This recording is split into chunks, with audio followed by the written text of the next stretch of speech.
Hi guys and welcome back to the Mighty Blues. My name is of course Cameron and welcome back today to another live stream. I hope you all are doing well. It is another daily transfer live video updates live stream where we sit down and talk about the latest Everton transfer news and rumours. We're going to talk about Luca Digne today. We haven't talked about Luca Digne for at least 2 or 3 days, so I thought we are overdue, especially considering there's been a little bit of an update in information and rumours since the last time we sat down and discussed Luca Digne's inevitable departure from Everton Football Club. We're also going to talk about Mason Holgate and how he, within the last couple of hours or so, has been linked with a potential loan move away, but those rumours were squashed fairly quickly by other members of the media who have suggested Everton are not interested in loaning the centre-back out. We're going to give our thoughts on them. We're going to talk about those rumours as well as, of course, all of the Luca Digne stuff. It seems like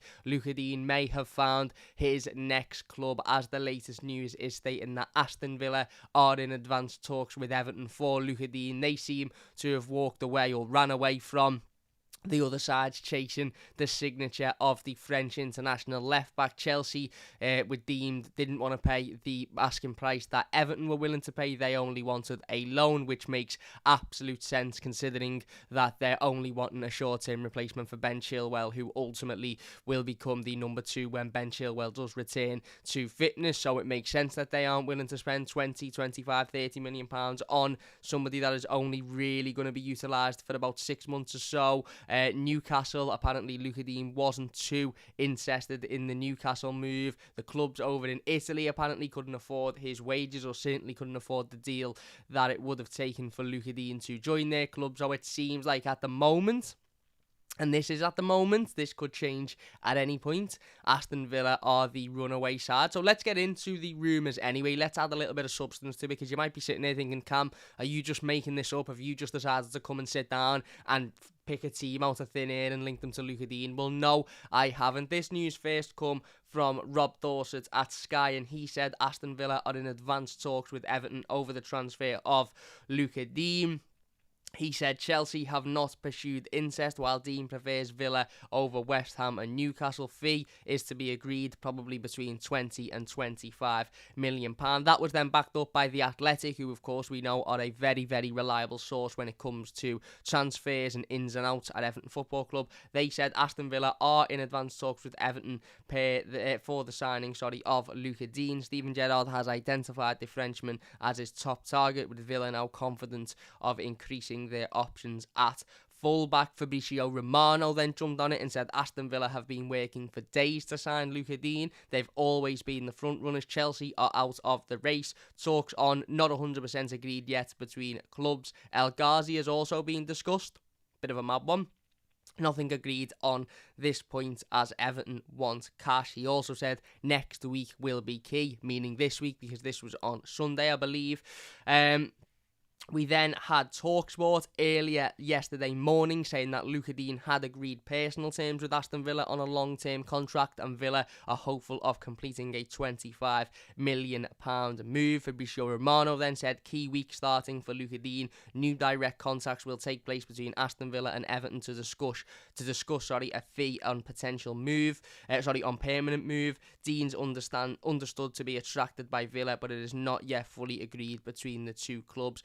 Phil McNulty then come out and said Luca Digne from Everton to Villa is not as advanced. I repeat, not as advanced as has been suggested. Villa have an interest and Steven Gerrard is an admirer, but they have yet to table any bid. Digne's wages could still be an issue. He said very much on Villa's radar, but not a done deal by any stage yet. And then earlier on last night, Plettigol, who is Florian Plettenberg, who is a reporter for Sky Sports, has said that Newcastle United have raised their bid for Luca Digne in the last few hours. Digne's Aston Villa medical could take place in the next 2 days, with the club close to being with the move close to being done. So that's around about where we are with the Luca Digne situation. As I said, it got a little bit crazy on Sunday afternoon, Sunday evening, with reports coming out left, right and centre that the deal was done and that, you know, he'd agreed personal terms with Aston Villa, the fee had been agreed, this, that and the other. There was rumours on social media that it was a deal between 20 and 25 million pounds worth of transfer fees, and then apparently a 4.5-year deal which will see Luca Digne earn £160,000 a week. And if my math serves me correctly, that's around about £8 million a year, which will make it round about a £60 million deal. A £60 million deal for the 28-year-old left-back. At the time of contract expiring, he will be 32 years old, nearly 33 years old.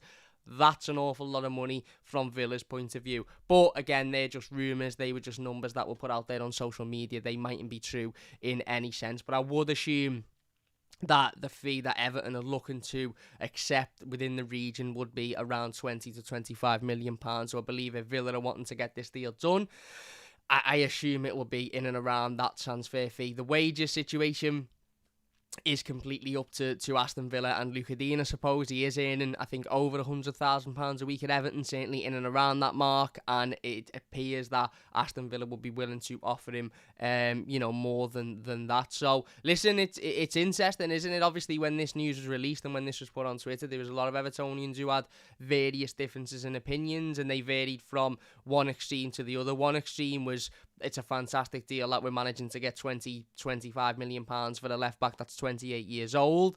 And, you know, a lot of people arguing the point of, if Everton had gone and pursued a 28-year-old left back and were willing to make a deal worth 60 million pounds for said left back, you know, including the transfer fee and the wages, etc., then we'd all be going up in uproar about how, what are we doing? We've not learnt our lesson. And I sort of read that point and felt like, yeah, that's probably true. And then the other view, of course, was, you know, Everton selling to, you know, a team that we would deem or declare, you know, a close rival in regards to, hunt for European football and league position and stuff like that. Aston Villa, I think, are 3 points ahead of Everton, and Everton have got one game in hand, so they certainly are a rival in regards to league position. And I think we've all seen Aston Villa as a direct rival to Everton, as, you know, another one of those teams outside the top six that have potential of, you know, challenging the top six, but also have potential of finishing anywhere between 7th and 12th, 13th in the Premier League. So I think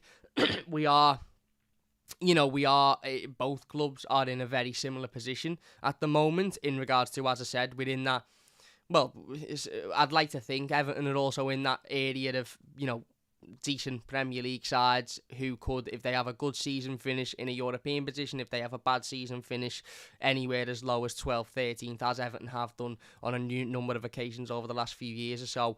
At the moment, obviously, we're sitting 15th in the Premier League and only won one Premier League game since September, so it's a little bit worse than that, which is baffling to say, as we spoke yesterday about Jim White's nonsense comments about Everton fans only not being happy because Rafa Benitez used to manage Liverpool. Absolute bollocks, by the way. Jim White, if you're listening, stop talking shite. The reason Everton fans aren't happy is because we're sitting 15th in the Premier League and we've won one game since September, other than, you know, before Saturday, where we managed to take Hull, an injury-ridden Hull side, into extra time in the FA Cup, because we couldn't see that game off comfortably either. So that's the reason as to why Evertonians aren't happy. However, you know, in the grand scheme of things, in a general sort of sense, Aston Villa and Everton are in a very similar position. You could argue that Aston Villa are in a better position long-term sense, with some of the money they've spent, some of the deals they've done, you know, some of just the way in which their club seems to work with their academy. Some of the players coming through the academy look really, really good. Jacob Ramsey being one of them. They played against Manchester United last night and absolutely battered them, should have beaten them. They've got a young manager who's looking to make his trade and seemingly doing very well there.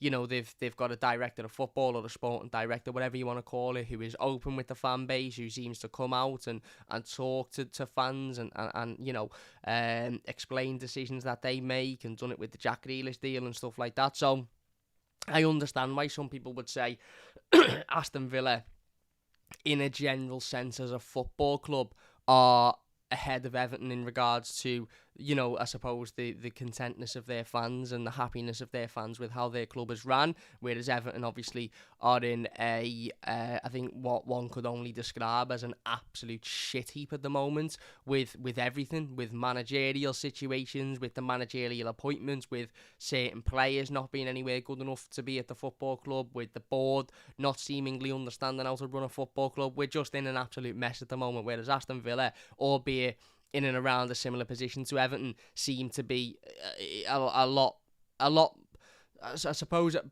better ran football club than Everton is what I would say. So I get the frustration.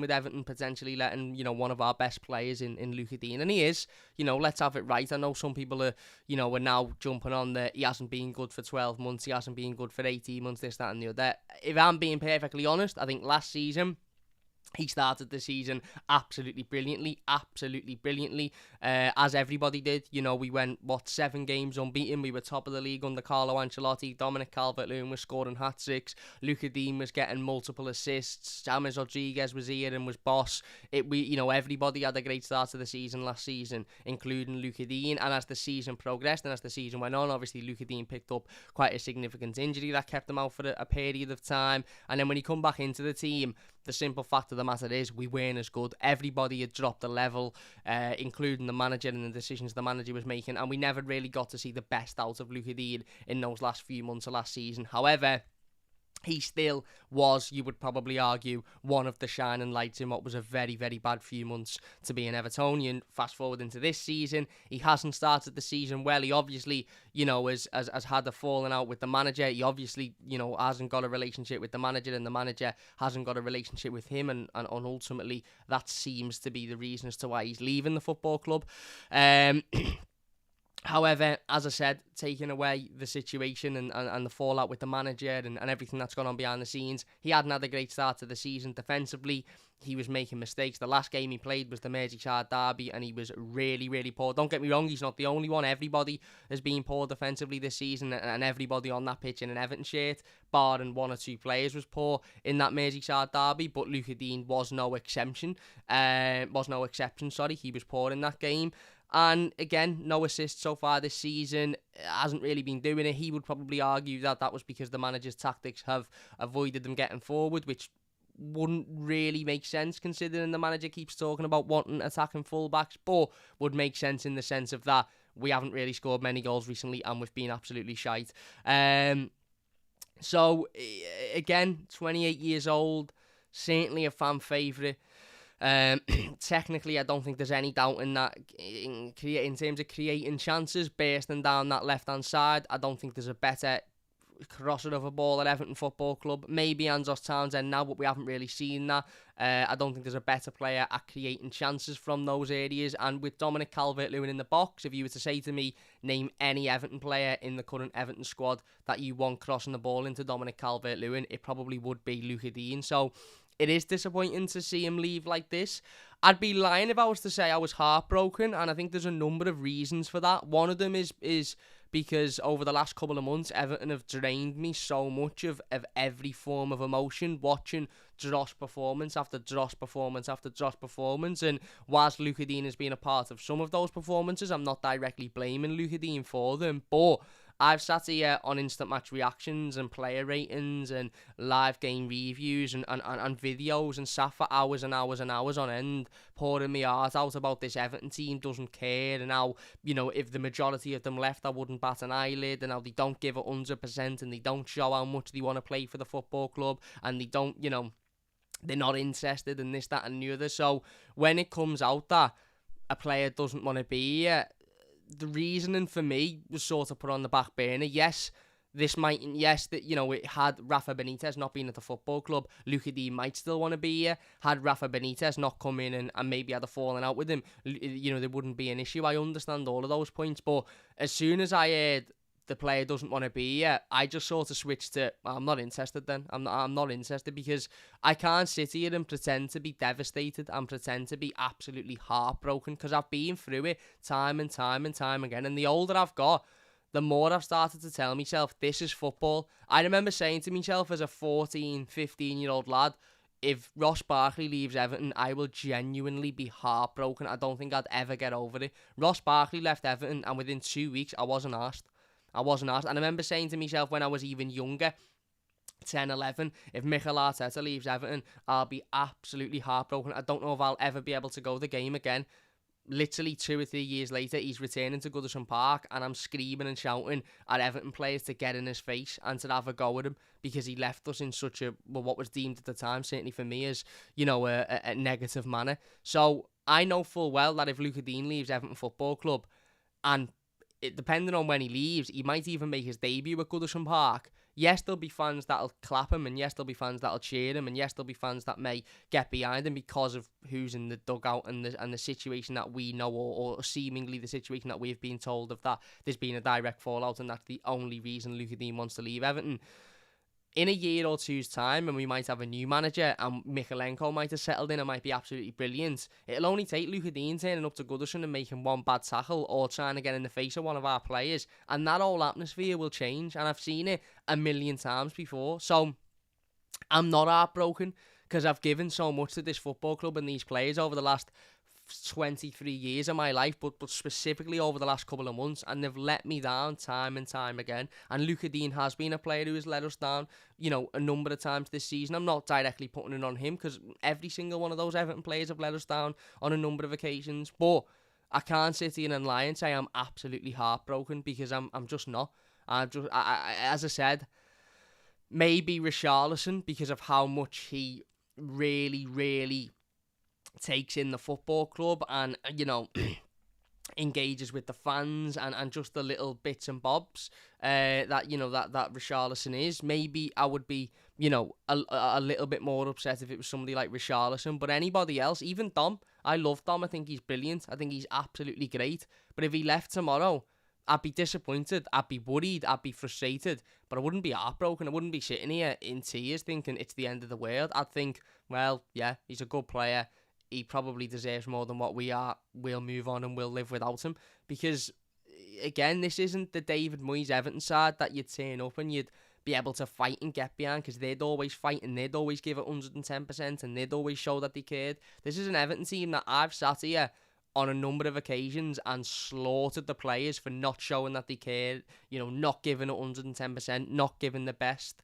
And for that, when situations like this arise, yes, it's disappointing, and yes, it's frustrating, and I'm not by any stretch of the imagination saying that, you know, I'm not backing Rafa Benitez in this, because ultimately for Rafa Benitez to have a, you know, we don't know the situation. I said it last week. It's so difficult to talk about this, because we don't know the situation. If I sat down with the pair of them and the pair of them said, yeah, Luca Dean said, yeah, I basically went to Rafa and said, listen, Rafa, with all due respect, I'm not too happy with the way in which we're playing. I think we could do it something a little bit different. And Rafa Benitez said, you're never playing ever again in an Everton shirt, and I'm being forced out the club. I'd say, well, I don't agree with that, Rafa Benitez.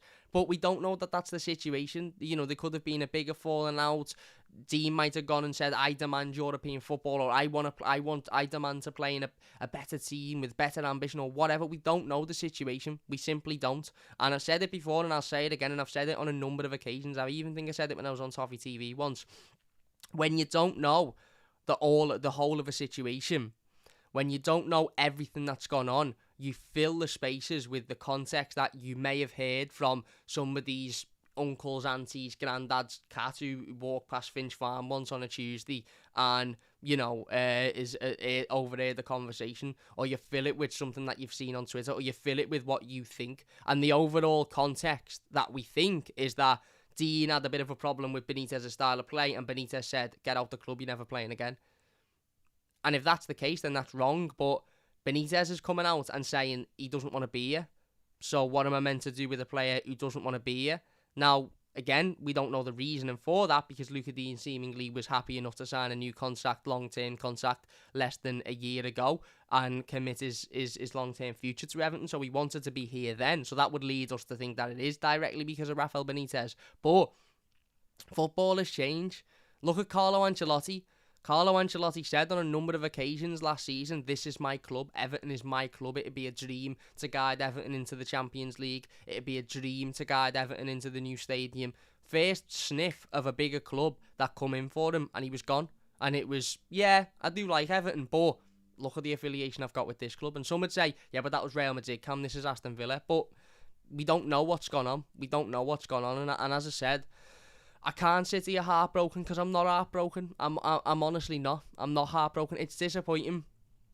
It is disappointing, and some would say, you know, we're strengthening a rival, and that is a concern, I think, because ultimately we're strengthening a side that we should be competing with for fighting for Europe. At the moment, we're not competing with anybody. I'm not looking at Aston Villa at the moment and saying, oh, look at that, we're strengthening a rival, because it'll be, you know, Everton and Aston Villa who are competing for the final European place come the end of the season. I'm looking at it thinking, I'm not really asked about what any other Premier League team's doing. I just want Everton to get out of this horrible, horrible situation that we're in at the moment, and I don't see Everton getting out of it anytime soon. I really, really don't. Especially not with the manager making, you know, the same mistakes and the players playing football like they've never seen a ball in their life. But I get it. I get where the frustration's coming from. I get where the upset's coming from. I get that people aren't happy that he's going to Aston Villa, or he seemingly, you know, looks closer to be joining Aston Villa than anybody else. However, it's happening, isn't it? And we've known he was leaving for some time. We've known that, you know, he wasn't going to be at Everton Football Club come the end of this window anyway. He wants to leave the club, or certainly the manager seemingly wants to sell him.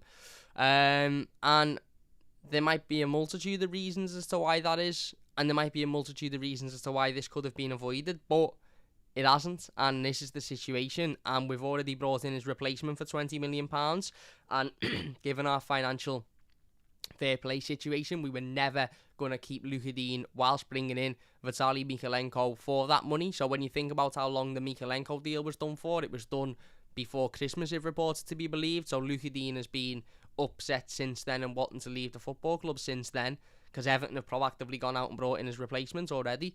And if you look at the deal that Everton are receiving, £25 million for the 28-year-old left-back, who some would say his best days are behind him. Not me. Again, I still think Luka Digne's got a lot to offer, and I still think Luka Digne could have had a lot to offer this season had he have stayed at Everton, and I think he probably will go to Aston Villa if he does, and offer a lot there as well.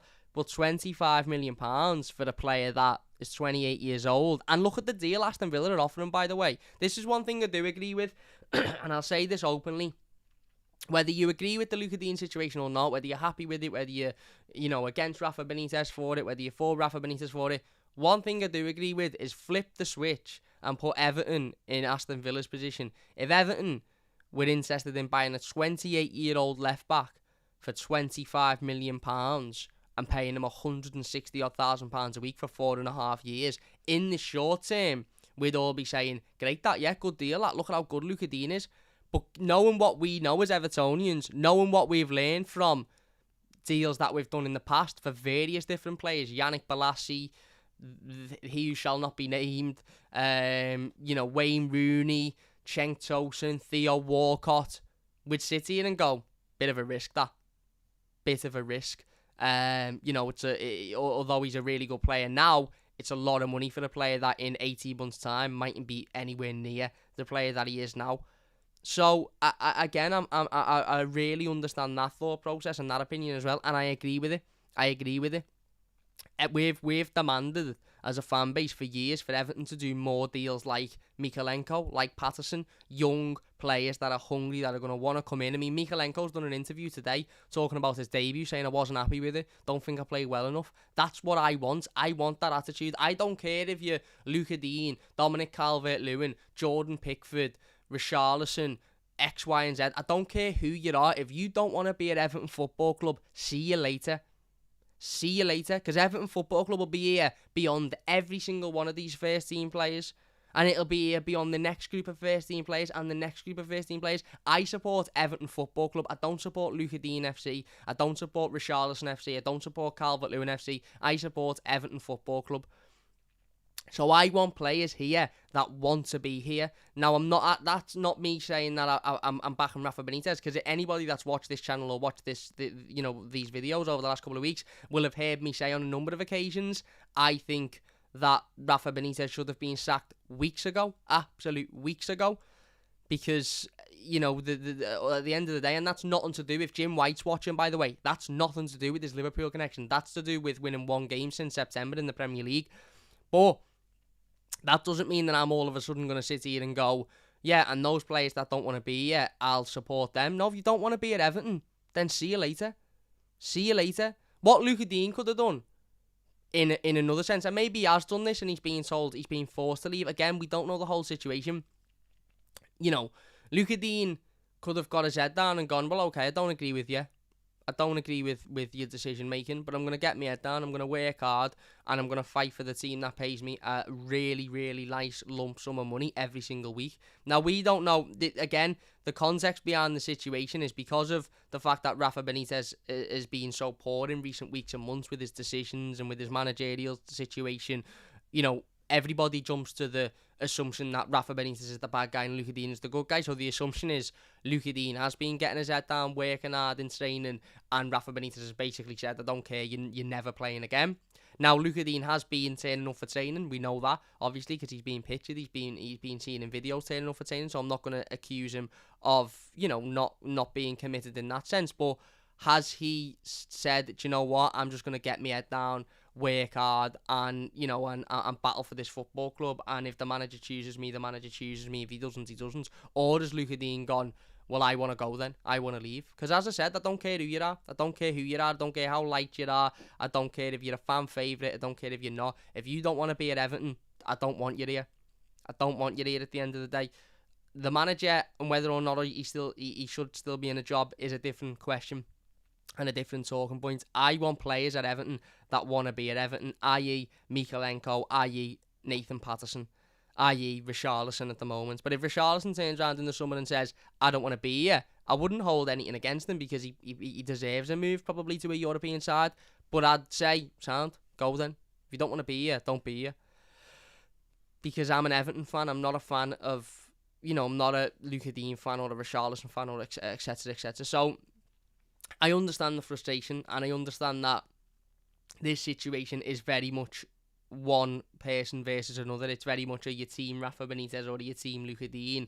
But I'm neither. I'm team Everton Football Club.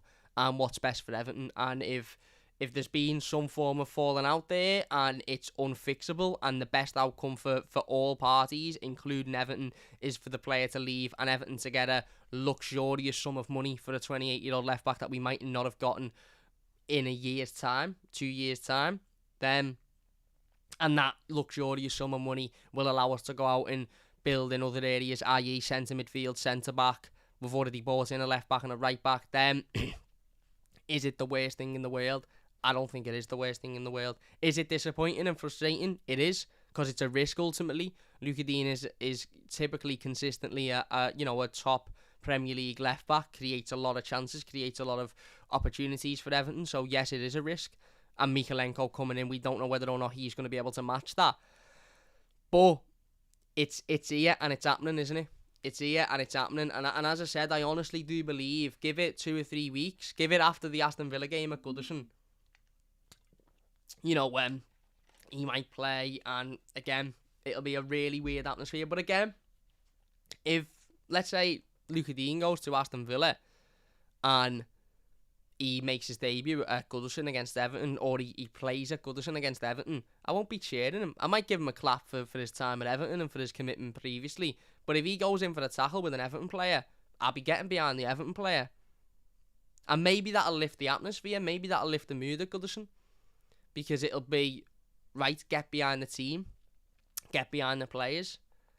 He might get a clap when his name's read out, or if he runs up and down the sideline, etc. But that should lift, for the atmosphere to improve at Everton. I remember 2014-15 season when we were playing Arsenal. We were fifth, I think, at the time. Arsenal were fourth, and it was one of those games where it was like, whoever wins this is in pole position to finish fourth. We ended up winning it and then through fourth place by getting beat to, I think, Crystal Palace a couple of weeks later. But we won 3-0. Lukaku scored I think Naismith scored as well, and Mikel Arteta scored an own goal, ironically. But Mikel Arteta, when he was at Everton, was seen as a cult hero. He was a hero with not a hero in terms of a legend, but he was a fan favourite, certainly. He left, a lot of people were frustrated, but he still remained as a player that people clapped and appreciated and liked. And then on that day at Goodison, he went in for the tackle with somebody, and Leighton Baines got in his face, and the whole atmosphere changed. It was, we don't care who you were before and when you used to play for us. Don't start getting in the face of our players. We'll back our players. And I think that'll very much happen if the same situation happens with Luca Digne. I'm not saying it will, but it just shows that when players leave, you move on and you forget. And, again, for me, this is a disappointing situation. And I get the frustration of fans saying he's joining a club that we're further strengthening. And Aston Villa did look very, very good against Man United last night. I will admit it, they did. They looked brilliant. And probably should have won that game. But the deal seems like a good one for Everton. We've already found his replacement. He's clearly leaving the football club. I would rather him leave on a permanent to Aston Villa than on a loan to Chelsea and come back after 6 months, be worth a lot less money and be 6 months older than or leave for £25 million and give us something to work with. But I get it's a frustrating situation. I haven't really got a lot of energy to be sitting here and to be, moaning and complaining and saying I'm heartbroken, I'm devastating, this, that and the other, because I'm not devastated. I'm not really heartbroken. I'm sort of just like, yeah, is what it is, isn't it? It is what it is. If you don't want to play for Everton, then don't play for Everton. Whatever the reason is, if you don't want to play for Everton Football Club, see you later. The manager probably won't be here come the next few months or so, certainly, if things continue. But, as I said, nothing done and dusted yet. Reports suggesting that personal terms have been agreed, but other reports suggesting that it's not as far down the line as what was first reported. Villa are very, very interested in him. His wages could become an issue, which is interesting, considering the rumours were that he would be on at about £160,000 a week. So the rumours suggesting that could be an issue would make sense, because any team looking to pay a 28-year-old £160,000 a week for 4.5 years would find issue with it, I would hope. And Everton have done that far too often over the years. Yeah, how old are you? 30? Not very good, not very quick. Here's £200,000 a week, run away with it. And that has caused us to be in this financial situation where we could only spend £1.5 million in the summer. It turns out the £1.5 million we spent was on a fantastic footballer, but it could have been much worse. We mightn't have found a gem in Damari Gray. We might have signed somebody bang average and be struggling this season. Thank the heavens above for Damari Gray. And how good he has been and how important he has been. So I'll be interested to hear your thoughts on the Luca Digne situation, because it's certainly an interesting one, and I feel like there's very much it's a team Benitez versus team Digne at the moment, and I'm neither. I'm team Everton. If a player doesn't want to be here, see you later. But also with the Benitez stuff, I don't really think Rafa Benitez is earned that right to be demanding certain, to demand that trust from Evertonians, I suppose. What Benitez is seemingly doing in this situation is demanding that Evertonians trust his decision with Digne. Trust me, we're going to get a good deal for him. He doesn't want to be here. I don't like his attitude. And we've brought in this young lad who's going to come in and replace him. Trust that decision. Now, Rafa Benitez has to earn that trust from Evertonians, and sitting 15th in the Premier League in January with 1 win since September doesn't earn that trust. So I get both sides of it. I'm just sort of over being emotional about players leaving Everton, to be honest with you, because these players have let me down time and time again, let us down time and time again, so why should we care that much? An Everton fan says, "Hi Cam, mate, hi mate." Hernandez says if he goes to Villa, that will hurt a bit. I would really suggest that the spat with Rafa ran him out and nothing more. It's sad considering they're a lower level than us. Well, they're certainly pardon me, they're certainly in and around our level. It would squash the rumours about, top, European football and aspirations and stuff like that. But who knows what will be in his contract? Maybe he'd say, I'll go to Villa, but if you're not in Europe in the next 18 months, I want to leave again. Or, we don't know. I mean, it does very much seem like the Europe stuff isn't really a priority for the player at the moment. It very much seems like just getting out of Everton is his priority. But sometimes that happens. It happened with Lukaku.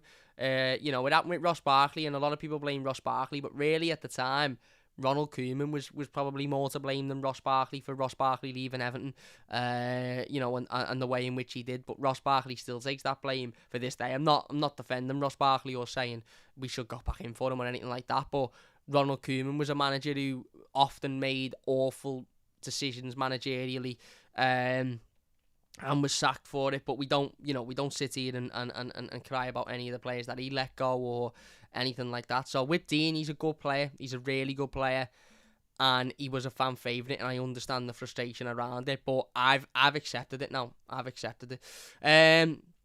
Stephen says sooner he goes the better. Yeah, it probably is, to be honest, because it's going to happen anyway. So postponing it or prolonging it, is just making it worse. It's going to happen anyway, so I agree. The sooner it happens, the better. We can get over it and we can move on.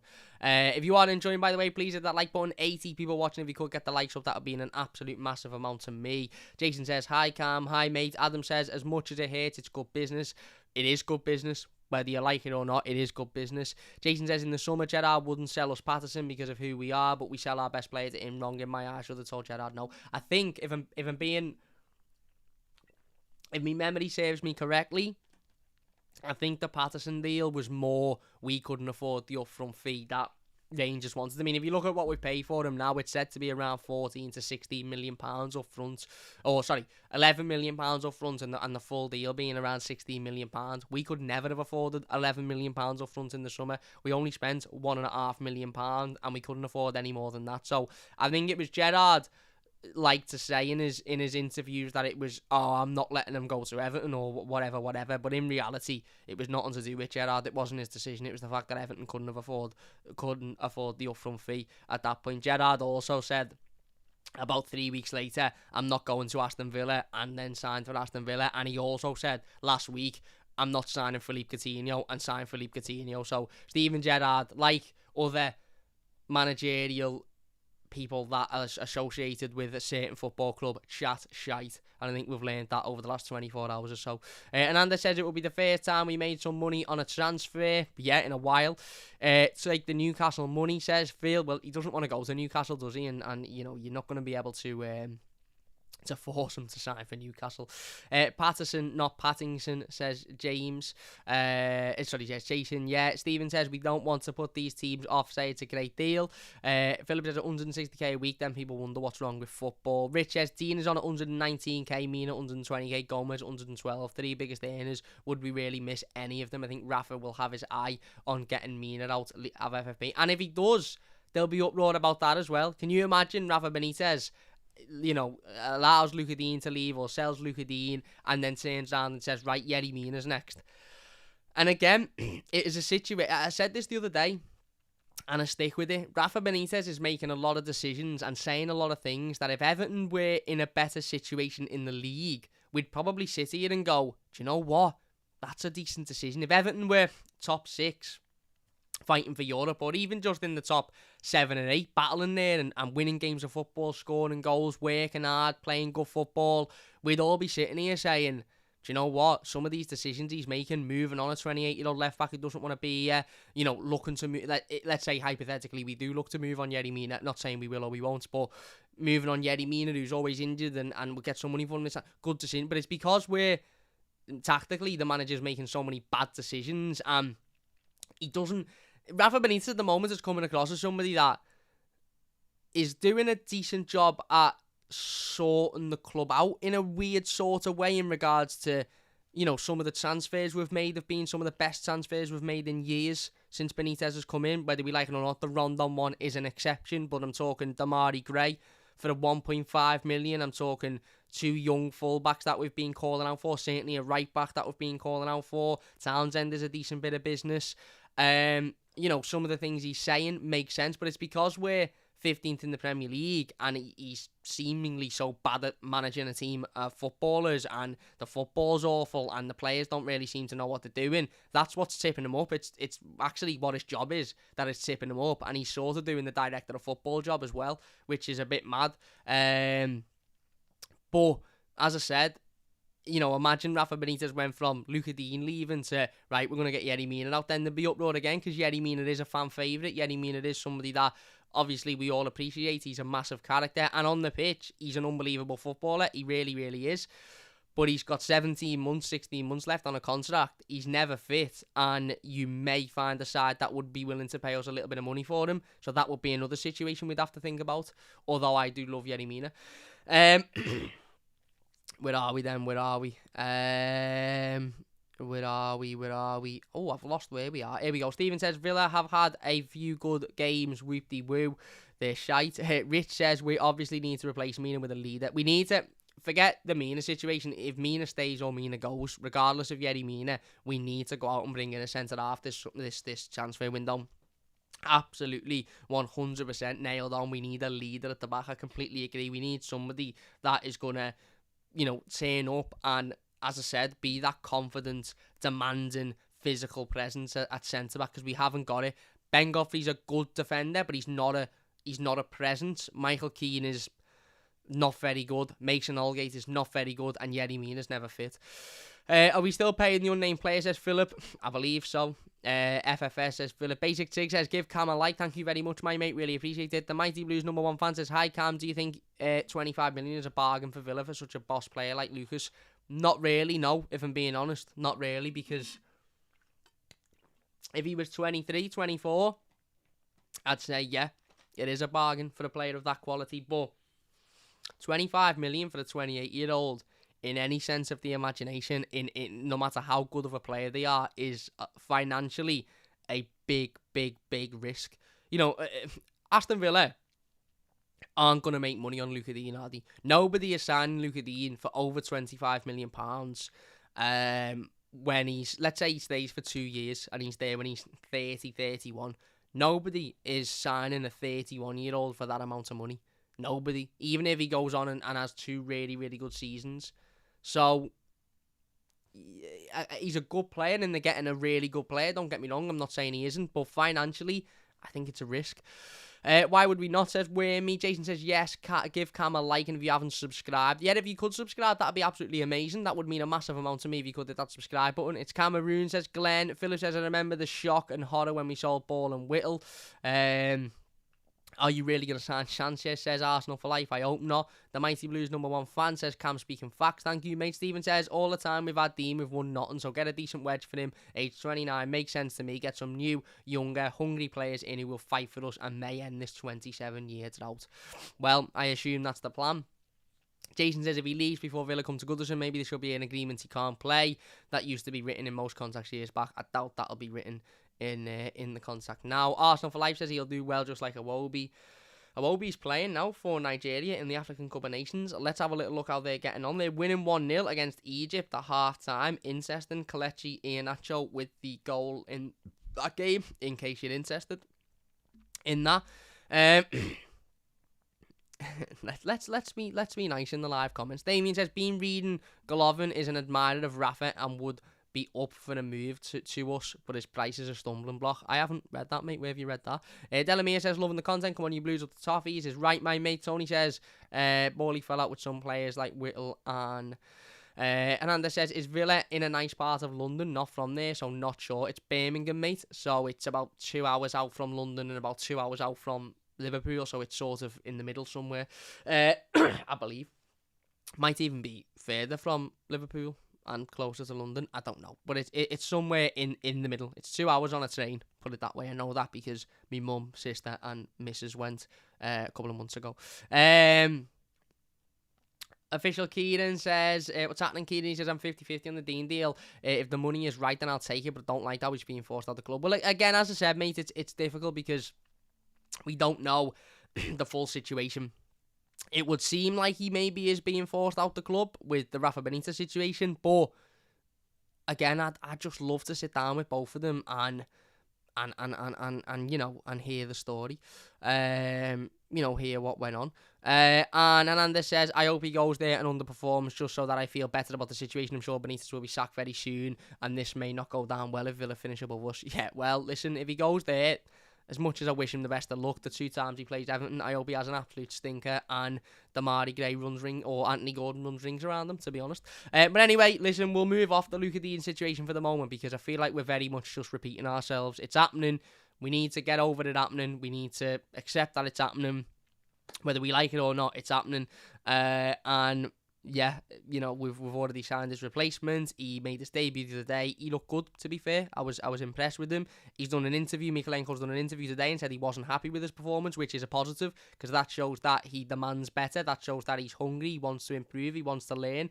So yeah, all good on that sense. But do let us know what you think about the Luca Dean situation. I am really, really interested in what everybody has to say. If you're enjoying, by the way, please hit that like button. It only takes a second. And if you're new, don't forget to subscribe. That would mean a massive, massive amount to me as well. If you could get the likes up, but 100 people watching, if you could get to 50 likes, that would be absolutely brilliant. Next transfer rumour then, we'll touch on the Allan transfer rumour, even though I don't believe it. Even though I don't particularly think it is it is true. We'll touch on it. Just another transfer. There was a rumour yesterday, I believe, linking Everton with a move for Ajax winger David Neres, who I'd love at the club. I think he'd be a great signing. But Fabrizio Romano has come out 35 minutes ago and said that Shakhtar Donetsk are confident of signing David Neres in the coming hours, and the personal terms have already been agreed. So yeah, Ajax are looking at Steven Bergwijn from Tottenham, and talks are ongoing. So there you go. David Neres isn't coming to Everton by the looks of things. I don't think he ever was coming to Everton, to be honest with you. But you know, if you felt that he was, he's not. He's going to Shakhtar Donetsk. Anyway, let's look at the Allan rumour then. Oh, hang on. Apparently, Abdoulaye Doucouré's done an interview. I don't think it's a coincidence. I think when you play a 3 in midfield, sometimes it's better. There you go. Probably never see Abdoulaye Doucouré play for Everton ever again then. No. According to Il Messaggero, again, not a clue who they are, where they're from, or anything really. Never really heard of that source before. But according to those, them, Lazio are interested in Allan, and the midfielder has been made available for loan this January. I think this is utter bollocks, if I'm being perfectly honest with you. I can't see this being the truth whatsoever. I don't see why Allan would allow... I don't see why Everton would allow Allan to leave on loan. It would make absolutely no sense considering his age and considering we would be a man light in the midfield. I'm going to talk about loan deals in regards to Mason Holgate in a moment when we move on to Mason, but I just don't think this one is true whatsoever. I don't think there's anything in it. I think it's paper talk. I think if Allan was to leave, which I don't think he will, but I think if Allan was to leave, it's more likely to be a permanent deal, because why? What would Everton, unless there was an obligation to buy at the end of it, what would Everton get out of loaning Allan out in January? It would make absolutely no sense. Absolutely no sense. I don't get it. I don't get it. It would weaken our squad. He would become a year older, which means his price would drop, even more, and it wouldn't make any sense. He's already playing every week for Everton now, so it's not like he'd have to go out there and get games. It makes no sense to me. Connor says, Cam, it makes no sense, so it will probably happen, judging dealings from our club.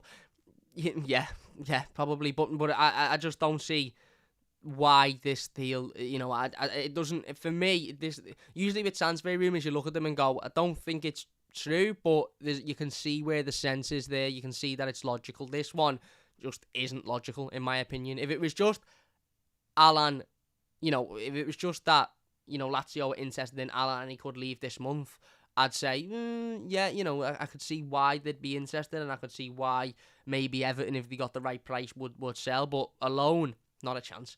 Absolutely not a chance. So we'll go over that one then, because that one is, I don't think, true, but you never know. And we'll talk about Mason Holgate. Sports Pete O'Rourke on Twitter has said that French duo Monaco and Nice, as well as an unnamed Premier League club, are chasing Everton defender Mason Holgate on loan. Now, this is really, really interesting, because about 20 minutes later, Ben Islington said Everton intend to keep Mason Holgate amid loan interest from other clubs. Newcastle, Nice and Monaco have all inquired about a potential loan, and Trabzonspor also had a loan knocked back earlier in the window. And then Alan Myers reported just after that Everton are not interested in loaning out Mason Holgate. Now, I've got a really sort of, I was going to say controversial, and it's not controversial, not a mad stance, I suppose it makes sense, on this situation. I actually agree with not loaning Mason Holgate out, to be honest with you, because I don't see what it does for Everton. I don't know if this was, Everton are interested in selling Mason Holgate, then that would be a different question. If Monaco or Nice or Newcastle, probably, let's be honest, because they've got a stupid amount of money that they're looking to waste, want to throw a decent bid at us for Mason Holgate, then fine. I'd be more than up for selling him because it would make sense. I think he's a player that is never going to make it at Everton. He had a really sort of struggling start when he come into Everton Football Club. He seemed like he needed to mature an awful lot. He seemed like he needed to grow up, and then he did. In a period in 2018-19, he sort of started to settle, and you'd almost looked and thought, hang on, we've got a decent centre-half on our hands here. And then he had a good run of form, he had a good run of games, he had a good run of form last season under Ancelotti at right back, and then he almost sort of went backwards. It was like he then started to believe his own hype again and believe that he was the best thing since sliced bread again, and that in turn ended up in his performances dropping, in making stupid mistakes, and almost going back to the Mason Holgate that he was 3 or 4 years ago. He seems to have regressed rather than progressed, which is disappointing, because at one point he looked like he could be, a centre-back that was in the Everton team, one of the starting centre-backs for years and years to come. But the reality with Mason Holgate now is when everybody's fit, he's probably the 4th choice centre-back. He's definitely behind Yerry Mina and Ben Godfrey, and he's probably behind Michael Keane as well, although Michael Keane isn't much better. And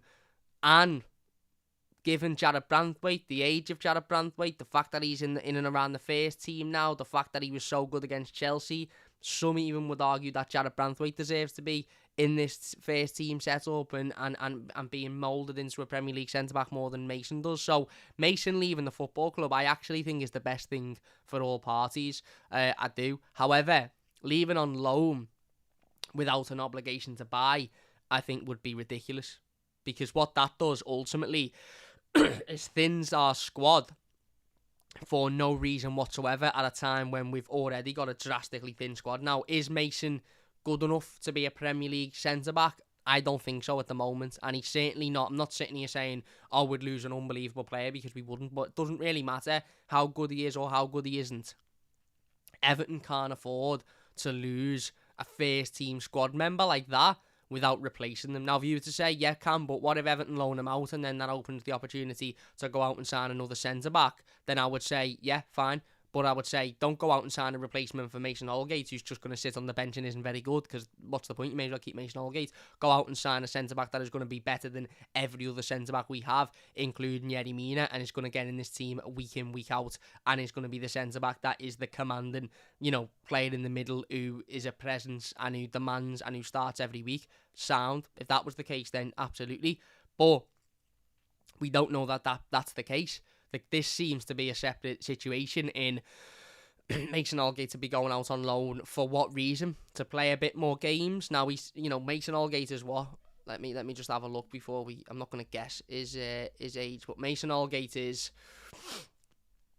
25 years old now, 26 this October. At what point do we stop looking at these players thinking, well, if he goes out on loan and gets game time, then he might come back and he might have improved, and he might have, he might be ready then.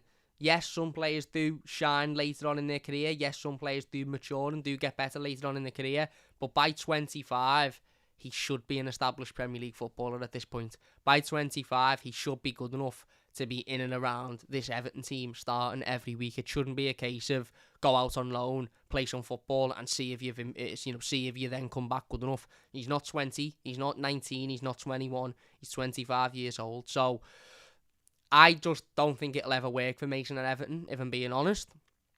And I think if he was to leave, it should be on a permanent deal. Loaning him out with no obligation to buy doesn't make sense for me, and I could see why Everton wouldn't be interested in that. Some would say, well, yeah, because then it'll allow, it would allow Jared Branthwaite to, further his progression and be a first team member a lot more. It would, but the risk with that is we've only really seen Jared Branthwaite in sort of spells. We've seen him towards the end of the 2019 season, and he was really, really good. We've then seen him, twice since before the Chelsea game. We hadn't seen him for a long, long time. So there's no guarantee that Jared Branthwaite would come in and consistently be able to put in the performances we need him to put in. And I'm not saying that Mason Holgate does that, because he doesn't, but it would be weakening our squad, which, unless we get a good fee for it, if we got a fee for him, then yeah, absolutely. I mean, Ben says Holgate is valued at 16.2 million by Transfer Market. I don't really know how, but if we were to receive a £16 million bid for him, I'd sell him. But a loan deal with no obligation to buy just doesn't make sense for Everton, in my opinion. It just doesn't work. But yeah, that is the latest on Mason Holgate. Rumours suggesting that teams are interested. French duo Monaco and Nice said to be interested, and an unnamed Premier League club, which was then Newcastle, according to some rumours, but Everton aren't interested in loaning him out. Let us know what you do. Would you loan Mason Holgate out? Would you have a problem with that? Would you think that, a bit like me, that would be pointless, but you'd sell him if a deal come in? Let us know your thoughts. Anyway, let's get in the live comments before we do finish up then, and see what everybody has to say. Jason says, yeah, give Cam a like, and if you haven't subscribed, nice one, my mate. I think we've read all of them, actually. Where are we? I'm a Cam fan, but also Team Everton. Is right, my mate. Thank you very much. Tony says, Philip. That was Glenn. Tony says, Philip, cheers.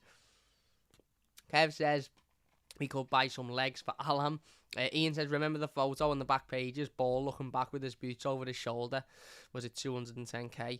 I remember the photo. Well, I don't remember the photo. I've seen the photo. I don't know how much it was. Wayman says, we are loaning Allan back to Napoli. Apparently, I've just spoken about that. Connor says, Allan going now too. Appreciate he's another aging player, but our teams. I don't think Allan's going. If he does, then we'll have that conversation, but I don't believe this rumour. Shouldn't be losing players to Aston Villa, though, says Kev. Yeah, but would he? But if he hadn't had this falling out with Rafa Benitez or wanted to leave Everton, whatever, would he be going to Aston Villa? I don't think he would. It's not like he's turned around one day and we've gone, everything's all right, and he's gone, no, I want to go to Villa. He's going to Villa because they're the only team that really suits him, and he needs to leave Everton. Check out the Alan Ball vid after dinner speech. It's a great little vid. I will do, my mate. 160 grand for Digne. That's what's being rumoured. That might be the case, and that might be what is causing the the issue, or certainly the blockage in the situation at the moment. But that's what I certainly read a couple of days ago, which was baffling to me. It was. Hernandez says the Allan speculation is bizarre considering we are ragged in the middle of the park. Also, how do you feel about Holgate staying? I felt like that was an easy, surefire sale as he's not at the level. Listen, if a bid comes in, I'd sell him, but I'm not for loaning players out for the sake of just getting them out the club, because we don't get no financial gain for it. We lose a member of the squad and we don't get nothing for it. So I don't understand it. Jem says, I don't think Allan will be leaving until the summer, or at least until he's been replaced with a better player. Official Keane says, I wouldn't be that arsed if we had sold players like Allan and Digne, but not when we're 15th. Can't afford to replace the players and having the worst manager of our lifetime. Whammy says, Allan is the only one that presses, so for Rafa's tactics it makes sense to loan him to Napoli. Ancelotti and players have broken our hearts so often that we have become numb as a fan base, says Hernandez. Absolutely. Kev says, either prefer Bailey to Gray. And Hernandez says, Leon Bailey hardly plays for Villa. He's played 9 games and has 1 goal, mostly on as a sub. Gray has been much better signing considering it was a 1.7 million versus 30. So far it has, but I still think Leon Bailey is a really, really good player who I'd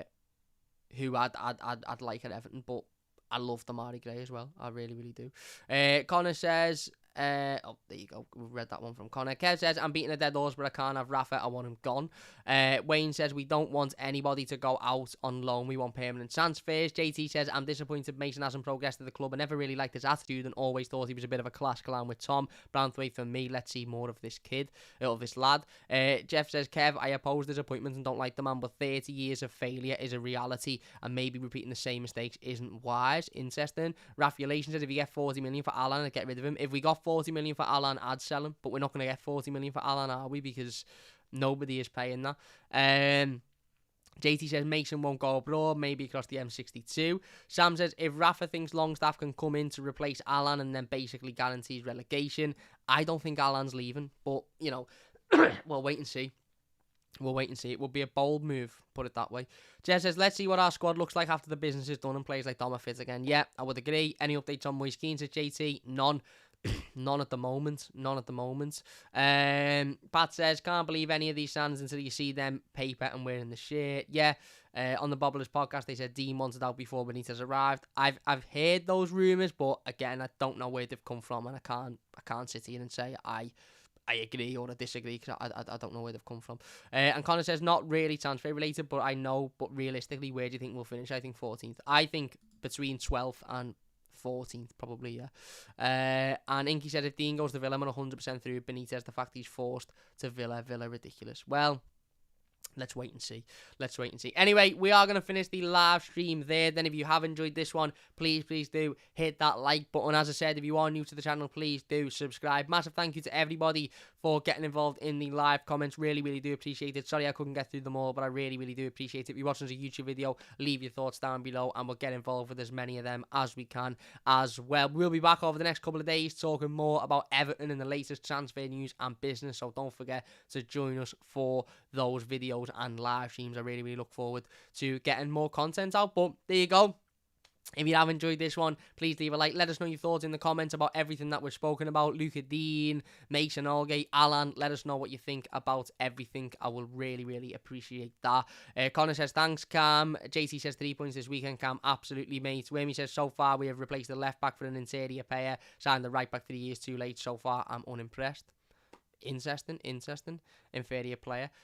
Interesting. Well, there you go. And Inky says, thanks for the stream, mate. Cheers, mate. JT says, cheers, Cam. Adios, amigo, says Peter is right. Anyway, big thank you all for watching. If you have enjoyed this one, please do leave a like. Don't forget to subscribe if you are new as well. And we'll see you soon on the Mighty Blues.